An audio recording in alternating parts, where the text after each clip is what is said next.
आज के press conference में आप सभी पत्रकार भाइयों और बहनों का हार्दिक स्वागत है। काफ़ी दिनों से और नूतन वर्ष के अवसर पर भी इच्छा हुई थी कि आप सभी पत्रकार मित्रों साथियों से मुलाकात हो और उसी बहाने आज पत्रकार सम्मेलन के माध्यम से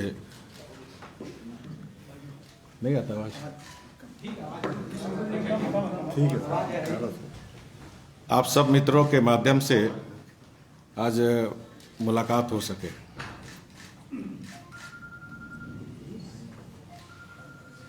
इस सरकार को के 13 महीने पूरे हो चुके हैं।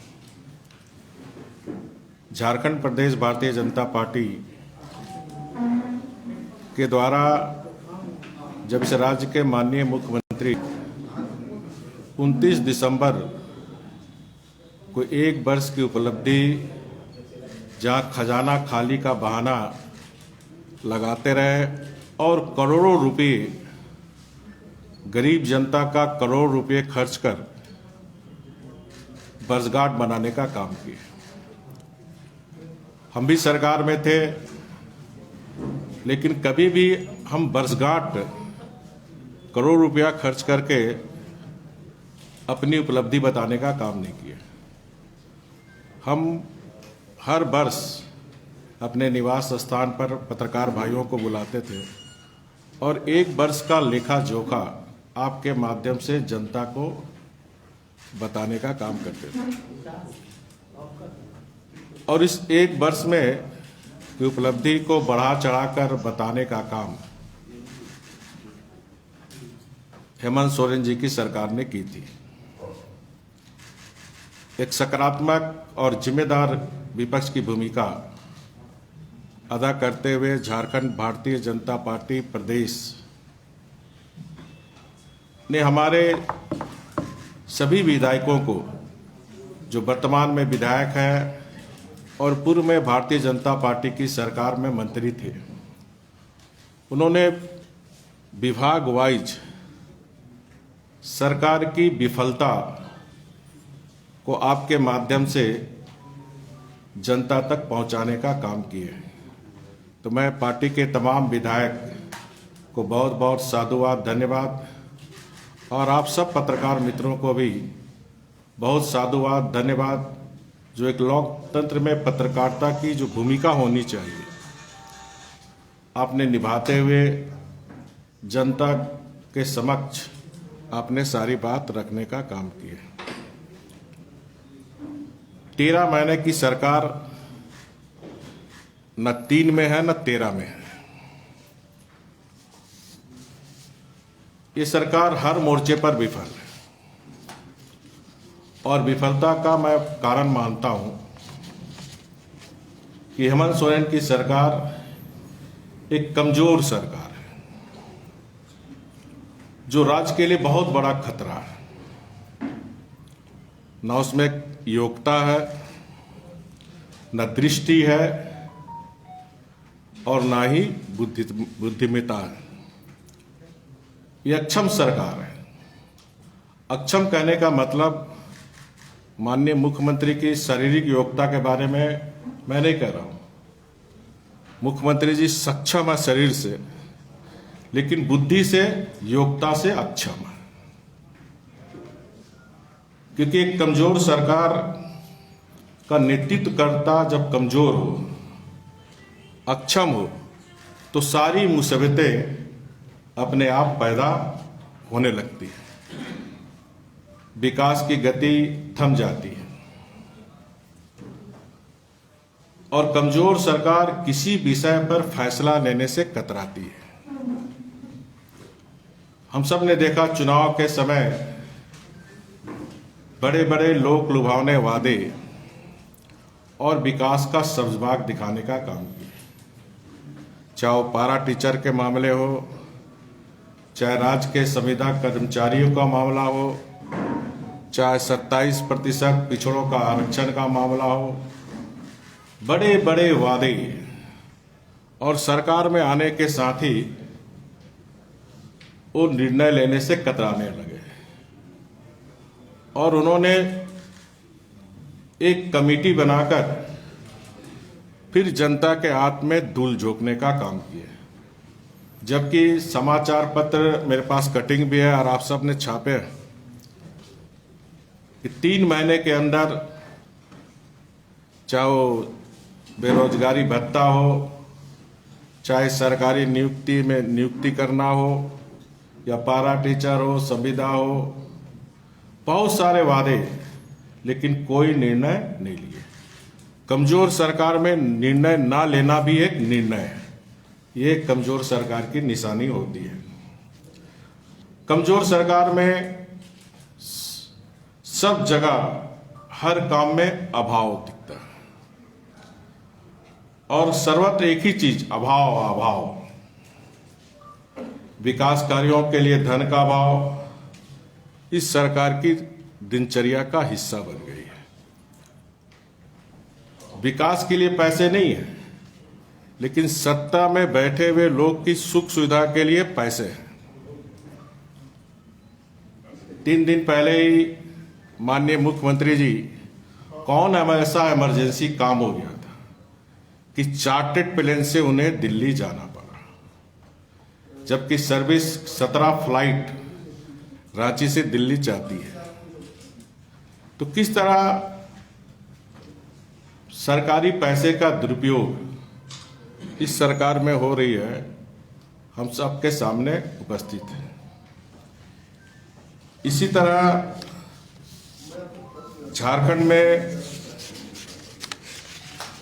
झारखंड भवन बना हुआ, जहां मुख्यमंत्री, महामहिम राज्यपाल, मंत्रीगण और सभी के लिए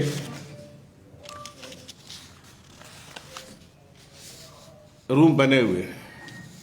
लेकिन जो माननीय मुख्यमंत्री जी हैं,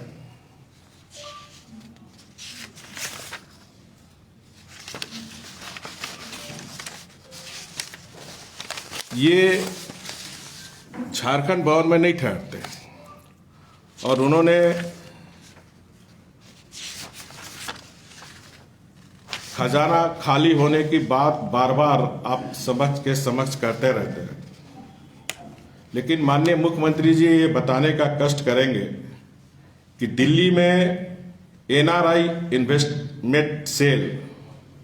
इन्वेस्टर सेल के माध्यम के नाम पर 6 लाख रुपया प्रति माह में एक बंगला 5/1 आनंद निकेतन नई दिल्ली में लिए, जिसकी साज सज्जा में करोड़ों रुपया उन्होंने खर्च किया।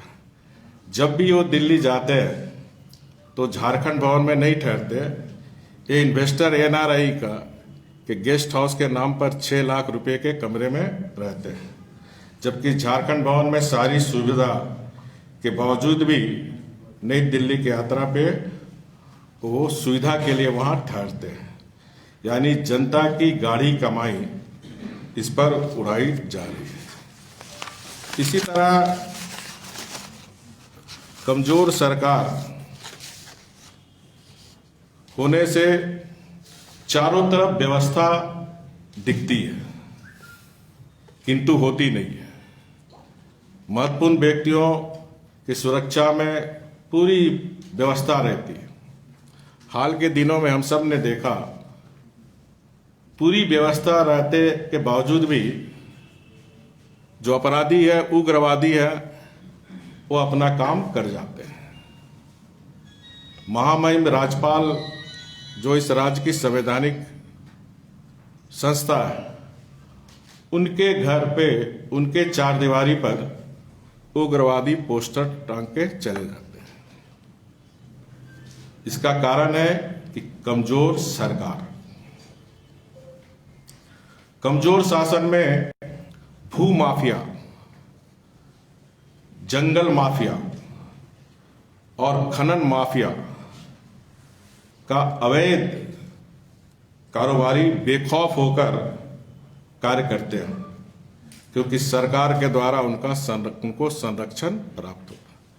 हम सब देख रहे हैं, आप सब लगातार समाचार पत्र में छाप रहे हैं किस तरह चाहे संथाल परगना का साहेबगंज हो, दुमका हो, धनबाद हो, बोकारो हो, चतरा हो, रामगढ़ हो, धड़ल्ले से रात भर न सिर्फ कोयला की चोरी हो रही है बल्कि अवैध पत्थर। दुमका से आज से 6 महीना पहले 1000 ट्रक चिप्स का रात में पुलिस पकड़ती है और सुबह 1000 ट्रक छूट जाते हैं। सारा पाकुड़ हो, साहेबगंज हो, दुमका हो, सारा पत्थर हमारा बांग्लादेश जा रहा है। और ये समाचार संथाल परगना के सभी समाचार पत्र में फ्रंट पेज में ये छपा था। उन्हीं की पार्टी की, उन्हीं की परिवार की एक सदस्य बार बार जो संथाल परगना में अवैध पत्थर का खनन हो रहे हैं उस तरफ सरकार का ध्यान आकृष्ट कराते रहते हैं।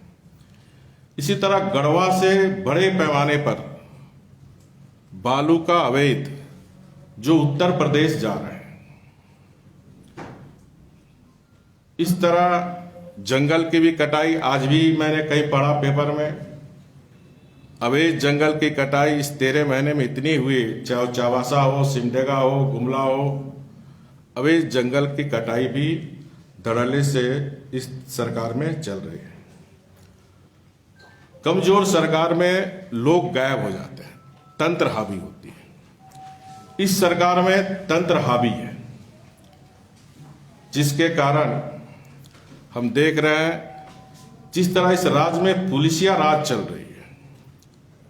तो माननीय मुख्यमंत्री जी को मैं कहना चाहूंगा कि पुलिस तंत्र के बल पर आप राज कर सकते हो, लेकिन जनता के दिल पर आप राज नहीं कर सकते हो। ये कमजोर सरकार की निशानी है। और दुख की ये बात है, 20 साल में पहली बार इस राज्य में प्रभारी डीजीपी चल रहे हैं। अतिरिक्त प्रभार में गृह सचिव चल रहे हैं। जहां इस राज्य में उग्रवाद अपराधी इन 13 महीने में इतने बढ़े हैं, जहां हमारी सरकार के समय उग्रवाद अंतिम सांसें गिन रहे थे, अपराधी शहर छोड़ के भाग गए थे, इन 13 महीने में प्रभारी डीजीपी आज भी हेमंत सोरेन बनाए हुए हैं। अविलंब वह डीजीपी फुल फ्लेज बननी चाहिए। और प्रभारी डीजीपी का भी कहीं ना खींच है कि वो प्रभारी डीजीपी है, और वो खींच सरकार पर उतारनी चाहिए, ना कि जनता पर। तो प्रभारी डीजीपी सारी खींच जनता पर उतार रही है। उनको खींच होनी चाहिए सरकार से कि उनको प्रभारी डीजीपी बना के रखे हुए। उसी तरह चुनाव के समय किए गए वादे 13 महीने में इसने एक भी पूरे नहीं किए। अब जनता शिकायत कर रही है, जनता आंदोलन कर रही है, सुरक्षा और न्याय के लिए आवाज उठा रही है, तो सरकार विपक्ष पर आरोप लगाती है। अभी आज ही 14 कमीशन के जो हमारे संविदा कर्मचारी थे, इस ठंड में वो आंदोलन में थे। आज सिर्फ सीएम को एक पत्र देने जा रहे थे, उस पर लाठीचार्ज की गई। उसी तरह सहायक पुलिस के लोग भी आंदोलन कर रहे थे, उन पर भी पुलिस लाठीचार्ज। तो पुलिस के बल पर, तंत्र के बल पर यह शासन चलाना चाहती है सरकार, जिसका भारतीय जनता पार्टी घोर निंदा करती है। वो 14 कमीशन के संविदा पे कर्मचारी का बहाना बना रहे थे कि भारत सरकार परमिशन नहीं दे रही, जबकि भारत सरकार के मंत्री आदरणीय तोमर जी राज्य सरकार को पत्र लिख चुके हैं कि राज्य सरकार इसको रख सकती है, लेकिन राज्य सरकार इस दिशा में कोई काम नहीं कर रही है, उल्टे उन पर लाठी बरसाने का काम कर रही है। पारा टीचर का मामला भी हमारी सरकार नियमावली बना दी थी, वेतनमान भी तय कर दी थी, और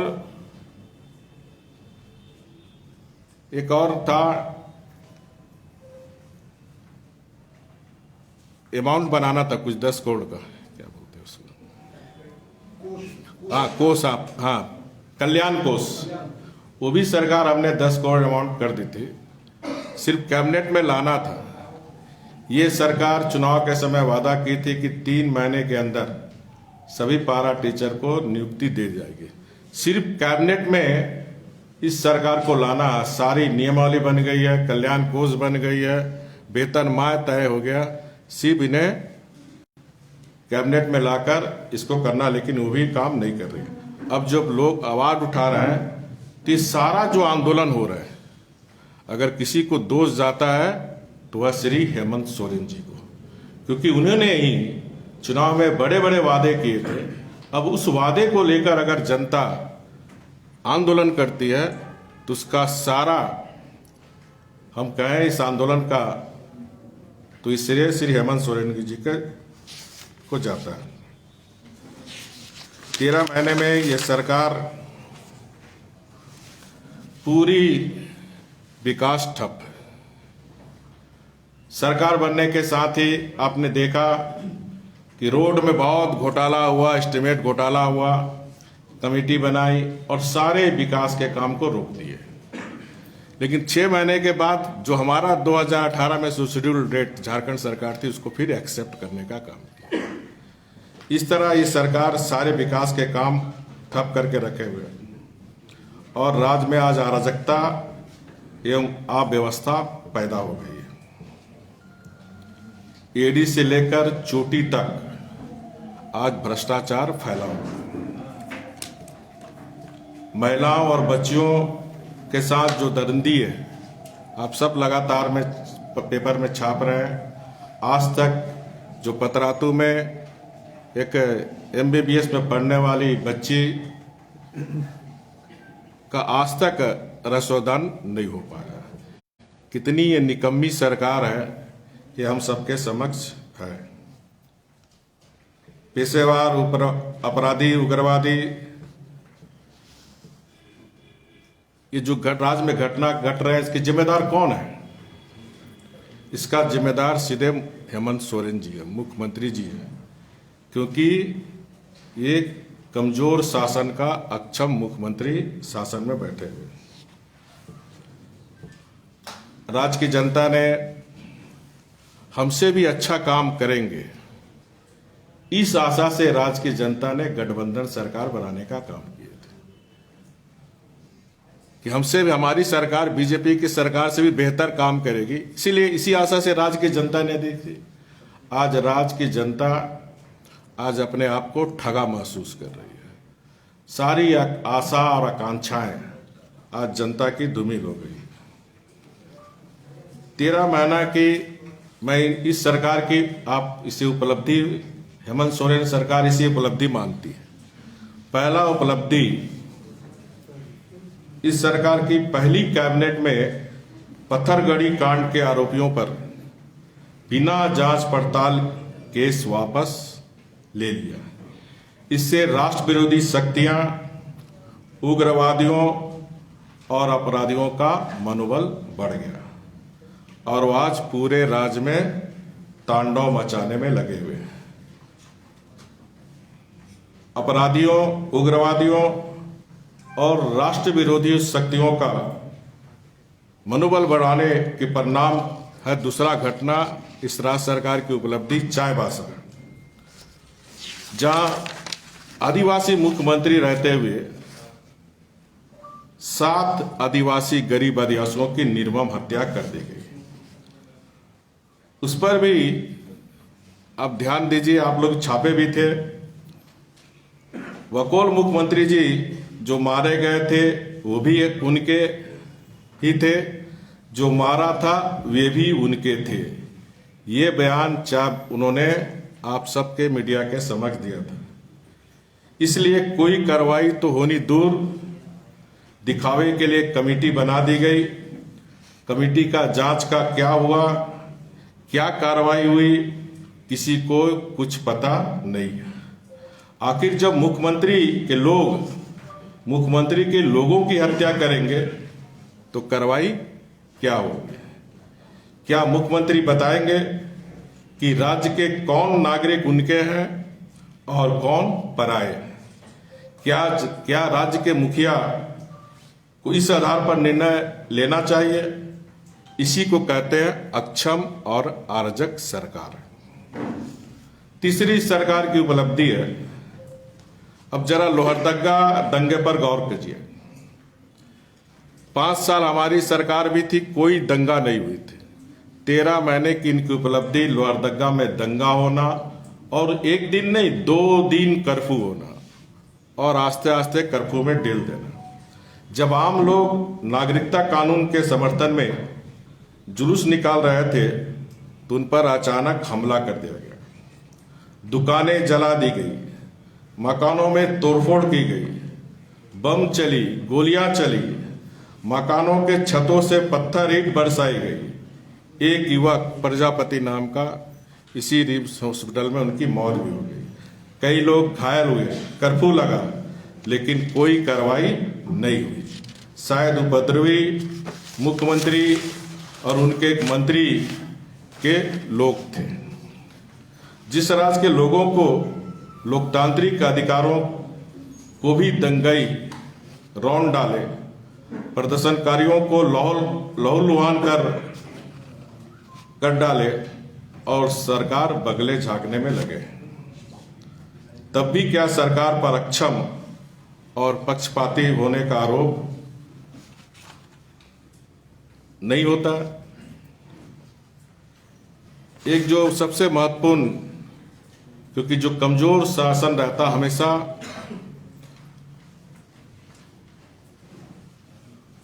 शंका और षड्यंत्र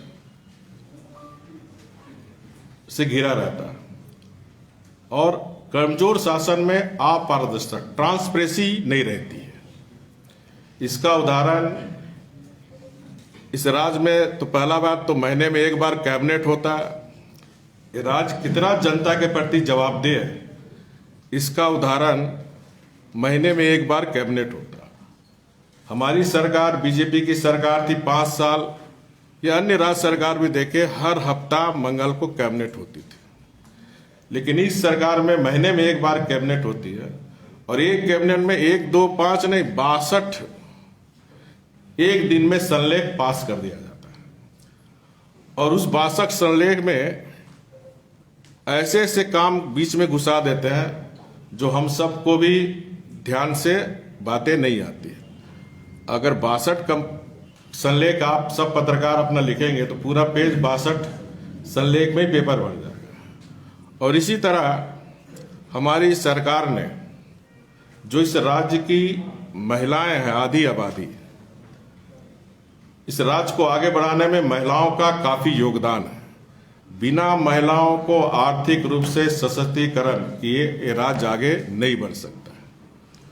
हमारी सरकार ने 5 सितंबर 2019 को कैबिनेट में निर्णय लिया था, ये जो रेडी टू ईट है, जिसमें शिकायतें आती थी काफी, ये टेंडर के द्वारा दिल्ली के कोई नामी ठेकेदार लेकर रेडी टू ईट में छोटी बच्चियों से लेकर गर्भवती महिलाएं तक को रेडी टू ईट के माध्यम से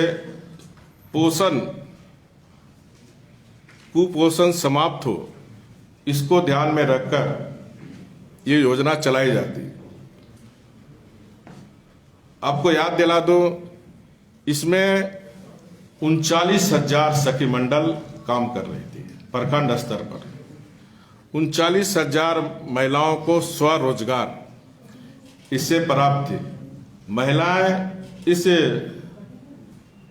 टेक होम राशन की स्कीम के तहत हर महिलाएं 5 से 6 हजार अपने काम के अतिरिक्त टेक होम राशन के माध्यम से उसकी आर्थिक आमदनी भी हो रही थी। और हमारे गांव के बच्चे, छोटे बच्चे, हमारी गर्भवती बहनें को शुद्ध चावल गुड़, दाल मिल रही थी और हर वर्ष 500 करोड़ रुपए इस राज्य की ग्रामीण अर्थव्यवस्था में घूम रही थी। ये सरकार ने उसी 62 जिस दिन कैबिनेट किया एक संलेख लाकर अब वो रेडी टू ईट ठेकेदार के माध्यम से होगा, टेंडर के माध्यम से होगा, ये निर्णय सरकार ने लिया। सरकार ने यह कहते हुए इसे बंद कर दिया कि इसके क्रियान्वयन फिलहाल असंभव है। सरकार अपने कैबिनेट में मानती है यह योजना बहुत अच्छी है जो हमारी सरकार ने लागू की थी स्वयं सहायता सखी मंडल के माध्यम से। वर्तमान सरकार मानती है कि योजना बहुत अच्छी है, इससे ग्रामीण अर्थव्यवस्था मजबूत होगी, कुपोषण भी दूर होगा, लेकिन सरकार अपने बूते इसका क्रियान्वयन नहीं कर पाएगी। ये अक्षम सरकार की निशानी, मैं इसे शुरू का अक्षम सरकार क्यों है, लिहाजा इसके लिए टेंडर प्रक्रिया शुरू की दी जानी चाहिए। इससे स्पष्ट है सरकार स्वयं मानती है कि ग्रामीण क्षेत्रों के लिए महत्वपूर्ण योजनाओं के क्रियान्वयन में अक्षम है। यह गांव स्तर पर आटा पीसने की गुट्टी की छोटी सी मशीन तक नहीं लगवा सकती। अब टेंडर की प्रक्रिया शुरू की जा रही है और चर्चा यह भी है टेंडर उसी को मिलने वाला है। आप सबको याद होगा अंडोमान निकोबार से मजदूरों को हवाई जहाज से लाया गया था। हवाई जहाज से अगर सरकार लाई थी तो सरकार को पेमेंट करना चाहिए था, लेकिन आज तक सरकार उस हवाई जहाज के पेमेंट नहीं किया। न आपदा प्रबंधन से पेमेंट हुआ, न सरकार के किसी विभाग से पेमेंट हो गया। और ये पूरी चर्चा राज्य में कि अंडोमान से निकोबार लाने वाले जो मजदूरों को जहाज उसी दिल्ली के ठेकेदार ने दिया था और उसी के एवज में ये जो ग्रामीण अर्थव्यवस्था को मजबूत कर रहा था, जो गांव में हमारी महिलाएं, गांव में रहने वाली महिलाओं का आर्थिक रूप से सशक्तिकरण हो रहा था, उसको बंद कर और अभी टेंडर की प्रक्रिया में चल रही है। इसी तरह इस सरकार में कोलाहल भी बहुत ज्यादा है। कमजोर सरकार में काम कम, हल्ला ज्यादा होता है। इस सरकार से न सिर्फ जनता नाखुश है, बल्कि इस सरकार से चाहे सत्ता पक्ष के विधायक हो, चाहे कांग्रेस के पक्ष के विधायक हो, सभी नाखुश है। और आप समाचार पत्र के माध्यम से हमें भी ध्यान में आया, चाहे वो विधायक हो, चाहे कांग्रेस के बड़े नेता हो, इस सरकार से नाराजगी है। और इस सरकार की सबसे बड़ी परेशानी भी कांग्रेस है। कांग्रेस एक ऐसी पार्टी है जो सरकार के अंदर रहे या बाहर से समर्थन करे, जबरदस्त वसूली करती है। आप सबको इस राज्य में पता है कि किस तरह कांग्रेस पार्टी ने, झारखंड मुक्ति मोर्चा ने एक निर्दलीय विधायक को मुख्यमंत्री बनाया था, मधु कोड़ा जी को। और मधु कोड़ा के मंत्री रहते कांग्रेस ने कैसे कितना मधु चाटा और कोड़ा को किन किन लोगों पर पड़ा और पड़ रहा, पूरा झारखंड जानता। जब उस समय कांग्रेस की प्रभारी नूर बानो थी, अपने हर झारखंड दौरे पर वह इतना झारखंड के नूर और कोनूर बटोर कर ले जाती थी, यह सर्वविदित है। अब आरपीएन सिंह जी आए हैं, जिन पर कांग्रेस के ही एक बड़े नेता फुरकान अंसारी जी ने खुलेआम आरोप लगाया कि वह अपने मंत्रियों के माध्यम से वसूली करते हैं। अभी मुख्यमंत्री भी 3 दिन पहले गए, आरपीएन सिंह जी 3 दिन रहे, और उसके 2-3 दिन बाद मुख्यमंत्री जी भी दिल्ली गए। और काफी चर्चा है, अटकलों का बाजार भी गर्म है कि कांग्रेस पार्टी ने पश्चिम बंगाल के चुनाव के लिए काफी रुपये हेमंत सोरेन जी से मंगाए, और इसीलिए चार्टर्ड प्लेन से मुख्यमंत्री जी हड़बड़ाकर दिल्ली गए और बयान दे रहे हैं कि हम शिष्टाचार भेंट करने के लिए गए थे। लेकिन शिष्टाचार भेंट करने के लिए चार्टेड पेन की जरूरत क्या थी? जबकि वो कहते हैं खजाना खाली है। हम सबको मालूम है कि कांग्रेस को अगले 4 महीनों में 5 राज्यों में चुनाव लड़ना है और उसके लिए झारखंड से कुछ मोचन दोहन वह नहीं करेगी, ऐसा कैसे हो सकता है?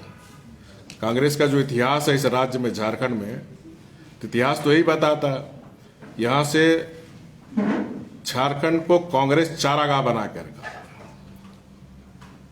और यहां से लूट लूट के ले जाओ। इस तरह बहुत सारी बातें जो हमारे विधायकगण ने हर विभाग के बाद बता दी है। थोड़ा कहना लिखना, बहुत समझना ज्यादा शुभ होगा। इतना ही कहकर मैं अपनी बात को समाप्त करता हूं। आप सबको नूतन वर्ष की फिर से बधाई देते हुए, जिस तरह कृषि के क्षेत्र में आज भी मैं माननीय मुख्यमंत्री हेमंत सोरेन जी का बड़ा बड़ा बयान, आप लोग ने हेडलाइन छापा, हमेशा छापते हैं किसानों किसान किसान, लेकिन किसानों की चिंता ये सरकार 13 महीने में कितनी की, हम सबके समक्ष।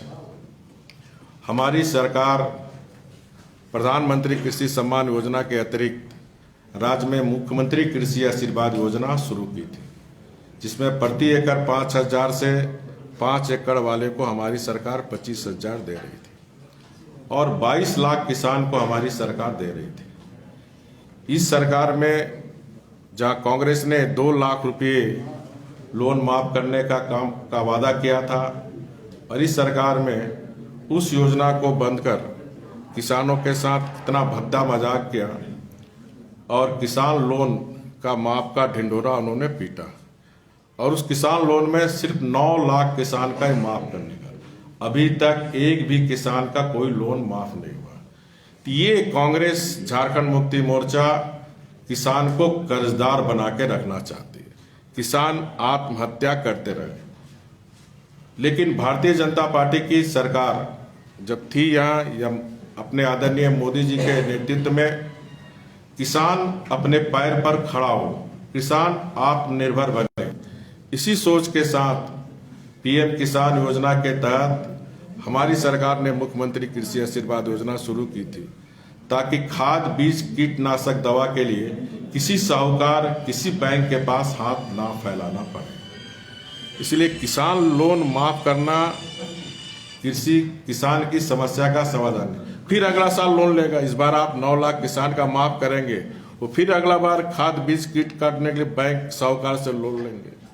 इसलिए मैं माननीय मुख्यमंत्री जी से अपील करता हूं कि मुख्यमंत्री की अगर सही मामले में झारखंड के किसान के हितैषी हैं तो मुख्यमंत्री कृषि आशीर्वाद योजना को आप फिर से चालू करें।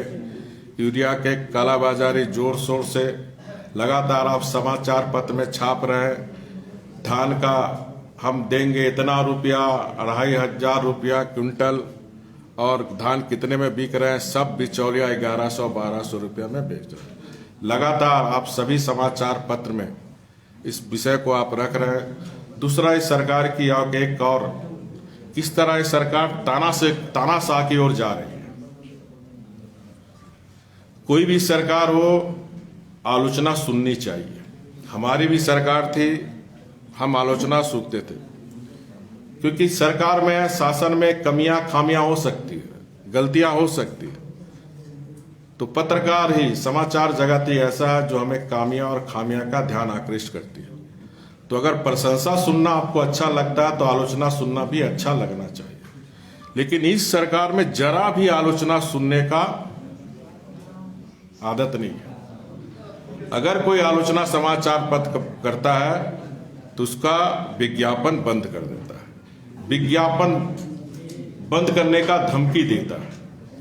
और इसी तरह कहता हूं कि ये जब लोकतंत्र का, प्रेस का गला घोटने का काम कोई सरकार करता है तो इससे साफ जाहिर होता है कि वो तानाशाह की ओर कदम बढ़ रहे हैं। तो मैं माननीय मुख्यमंत्री को सलाह दूंगा कि आलोचना सुनिए, समाचार पत्र का गला घोटने का काम ना करिए। समाचार पत्र जनता की आवाज होती है, उसी जनता ने आपको मुख्यमंत्री बनाया, और लोकतंत्र में सत्ता आती और जाती रहती है। तो ये अहंकार का भाव आप रखते हुए कि हम डेली मेरा ही फोटो छपे, डेली मेरा ही हेडलाइन न्यूज बने। इस मानसिकता से माननीय मुख्यमंत्री जी उभरे और निष्पक्ष निर्भीक पत्रकार को अपनी कर्तव्य का निर्वाह करते रहे मीडिया। ये माननीय मुख्यमंत्री जी से अपील है, क्योंकि सत्ता परमानेंट नहीं है। मैं भी सत्ता में था 5 साल, आज बाहर हूँ, कल फिर कोई आएगा। इसलिए इस तरह की परिपाटी झारखंड जैसे राज्य में नहीं होनी चाहिए। यह माननीय मुख्यमंत्री जी से अपील है। माननीय मुख्यमंत्री जी 13-12 महीने की उपलब्धि बताने के साथ कोरोना का भी रोना रहते हैं। कोरोना था, लेकिन हम सब ने देखा एक हिंद पीढ़ी जैसा मोहल्ला इस सरकार से नहीं संभला। हमारे डीएसपी पर थूका गया, हमारे डीएसपी को भागना पड़ा। और जिस तरह, क्या उन पर कितने लोग पर केस किए? कोरोना लॉकडाउन में जिस तरह प्रशासन मेडिकल वॉलंटियर के साथ व्यवहार हुआ, कितने लोग पर केस हुए? वहीं अगर किशोरगंज में अगर इतनी महिलाओं की 1600 से ज्यादा महिलाओं बच्चियों का हत्या, बलात्कार हत्या हो रहा, अगर कोई जनता विरोध करता है तो आप जनता का रिप्रेजेंटेटिव है, आपको उतर के सामने आना चाहिए था। क्या बात है बताओ?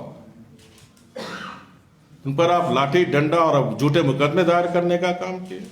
हिंद पीढ़ी में क्यों आपने मुकदमा दायर नहीं किया? इस तरह भेदभाव सरकार करे, शासन करे, ये उचित नहीं है। मैं इसकी निंदा करता हूं। सरकार किसी एक दल की नहीं होती, सरकार किसी एक पार्टी की नहीं होती, सरकार किसी एक वर्ग की नहीं होती है। सरकार सबकी होती है और सबके साथ समान व्यवहार करनी चाहिए। यही अनुरोध माननीय मुख्यमंत्री जी आपके माध्यम से मैं करता हूं। बहुत बहुत धन्यवाद। जो आरोप लगाए हैं मुख्यमंत्री पे, ये दिल्ली गए थे और पैसा देने गए थे, ये चर्चा ही है या फिर इसके पीछे कुछ आपके पास एविडेंस वगैरह है? मैं पैसा देने की बात नहीं कहा अभी, आप निकाल। अटकले बाजार है। 3 दिन आरपीएन रहने के बाद अचानक मुख्यमंत्री को कौन ऐसा काम पड़ा कि चार्टेड प्लेन, खजाना खाली कहने वाले मुख्यमंत्री जी को चार्टेड प्लेन से जाना पड़ा। तो कई राजनीतिक क्षेत्र में चर्चा है कि 5-5 चुनाव है, आरपीएन सिंह से मामला नहीं संभला, तभी दिल्ली कॉल हुआ होगा, तभी इमरजेंसी रहा होगा, तभी चार्टेड प्लेन से गया होगा। अब तो मुख्यमंत्री जी को बनाना था कि चार्टेड प्लेन से खजाना खाली होने के बाद आप चार्टेड प्लेन से क्यों अचानक गए? तो मुख्यमंत्री से पूछिए, कौन ऐसा काम पड़ा आपको कि चार्टेड प्लेन से जाना पड़ा? एक आरोप लग रहा है अभी फिलहाल, मुख्यमंत्री तमाम प्रेस कॉन्फ्रेंसों में या आप पर सीधा आरोप लगाते हैं कि झारखंड और डीवीसी और रिजर्व बैंक, ये तीनों में ऐसा कौन सा एग्रीमेंट हुआ? लगातार वो कहते हैं कि झारखंड को आपने गिरवी रख दिया रिजर्व बैंक। देखिए,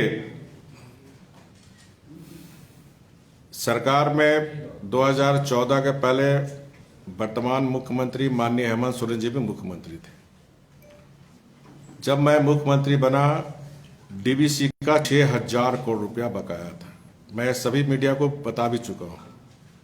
हमने उदय योजना के तहत 6000 करोड़ रुपये डीवीसी को दिया और 5 साल के अंदर 7000 करोड़ रुपया डीवीसी को हमने हर महीना पेमेंट किया। मैंने सारा रिकॉर्ड मीडिया को दे दिया था किस किस महीने मैंने पेमेंट किया। अब राज्य सरकार, आप डीवीसी से बिजली ले रहे हो, कंज्यूमर से राज्य सरकार पैसा ले रहा। मैं अभी बीच में बिजली मंत्री माननीय आरके सिंह से मिला था, उन्होंने पूरा मुझे चार्ट दिखाया। 20 तारीख को वर्तमान सरकार ने भी डीवीसी के साथ एग्रीमेंट किया था कि जो करंट बिजली बिल होगा उसको हम पेमेंट देंगे, बकाया वाका आस्ता आस्ता देंगे। करंट बिल भी ये सरकार नहीं दे रही है, तो डीवीसी भी को कोयले का पैसा देना पड़ता, कोल कंपनी को, उसके यहाँ जो कर्मचारी है उसको भी तनख्वाह देना पड़ता। तो मुफ्त में बिजली कोई नहीं देगी। ये राज्य सरकार की जिम्मेदारी है कि डीवीसी से आपने भी एग्रीमेंट किया 20 मार्च को, इसी 2020 को, कि हम करंट बिजली बिल देंगे। तो राज्य सरकार करंट बिजली क्यों नहीं दे रही डीवीसी को? इस राज्य सरकार को इंफ्रास्ट्रक्चर पर कोई फोकस नहीं है। आज जो मेरी सरकार को मेरे काम के दिए हुए याद कर रहा है, क्योंकि हमारी सरकार बनने के साथ हमने सबसे पहला काम किया था इंफ्रास्ट्रक्चर सेक्टर में। सड़कें 14 साल में 22,246 किलोमीटर, 5 साल के अंदर हमारी सरकार ने 22,846 किलोमीटर सड़क बनाई थी। 2014 में इस झारखंड में 68 लाख परिवार थे। 67 साल की आजादी में मात्र 38 लाख घर में बिजली थी। 5 साल के अंदर हमारी सरकार ने 30 लाख घर में बिजली पहुंचाई। 14 साल में ट्रांसमिशन लाइन कोई नहीं बने थे। 5 साल के अंदर हमने ट्रांसमिशन लाइन बनाने का काम शुरू किया, जिसको वर्तमान मुख्यमंत्री जी भी उद्घाटन करते फिर रहे हैं। गांव गांव में हमारी सरकार ने स्ट्रीट लाइट लगाई। गांव गांव में हमारे सोलर पिलर का पानी पीने का काम किया। 5 साल के अंदर जो झारखंड उग्रवाद और भ्रष्टाचार से पूरी दुनिया में विख्यात था, 5 साल के अंदर हमने कोई ऐसा काम नहीं किया जहां कोई अंगली उठा सके। 13 महीना तक ढूंढता रहा एक दाग मिले बीजेपी सरकार का, लेकिन 13 महीना में सरकार एक दाग भी हमारी सरकार पर नहीं ढूंढ पाया।